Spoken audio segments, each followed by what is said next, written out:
News, the U.S. economy shrank in the first quarter of 2025 for the first time in 3 years. The gross domestic product declined 0.3 of a percentage point. President Trump and his team are downplaying the significance of the number. Senior White House correspondent Jackie Heinrich starts us off tonight live from the North Lawn. Good evening, Jackie. Good evening, Brett. The U.S. and Ukraine finally inking that long-awaited so-called minerals deal, establishing an economic partnership in recognition of U.S. support to Ukraine. The Treasury Department announcing that this is a signal to Russia that the U.S. is committed to a peace that's centered on a free, sovereign, and prosperous Ukraine. Also saying no state or person who funded the Russian war machine, or supplied it rather, will be allowed to benefit from Ukraine's reconstruction. This news is a bright spot after a cloudy GDP report today that the president blamed on his predecessor. That's Biden.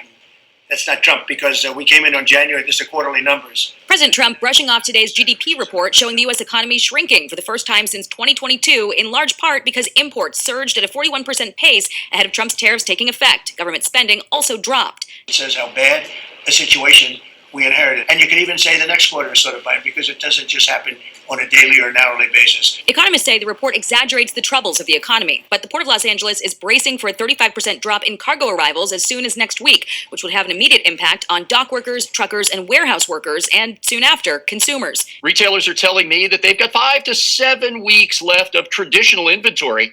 We'll likely see fewer choices on shelves and online shopping networks. Trump insists China has it worse. I was actually saddened to hear it, but they are getting absolutely hammered in China. The White House not revealing yet which cabinet officials were allegedly being tracked for disinformation by the Biden administration. There's at least one person at this table today who had a dossier in that building. Well, we are going to turn over these dossiers to the individuals, and they'll decide whether they want to disclose it or not. Also not revealing whether the U.S. made a formal request to El Salvador's government for the return of Kilmar Abrego Garcia. Well, I would never tell you that. And you know who else I'll never tell? A judge. Because the conduct of our foreign policy belongs to the President of the United States. The president sparring with ABC over the man's alleged gang affiliation. He had MS-13 on his knuckles tattoo. He had some tattoos that are interpreted that way. But let's move on. Wait a minute. Hey, Terry.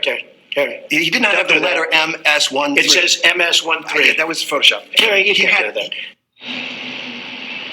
Now, the president previously shared a photo of the man's tattoos on social media, which had MS-13 markers above each corresponding tattoo, which were a marijuana leaf, a smiley face, a cross, and a skull. The White House has not explained who added the markers or even acknowledged that they were added, but they said there's no dispute the man's tattoos signify MS-13. Brett. Jackie, another topic. Today, the president referred in that cabinet meeting to his defense secretary jokingly as his least controversial cabinet member. You know, there was this bipartisan pushback over a Pentagon program Defense Secretary Hegseth ended. What's that all about? Yeah, yesterday, the defense secretary announced that he proudly ended the Women, Peace, and Security program, which recognizes participation of women in conflict prevention and resolution. Hegseth called it a woke DEI initiative pushed by feminists and hated by troops that distracts from warfighting.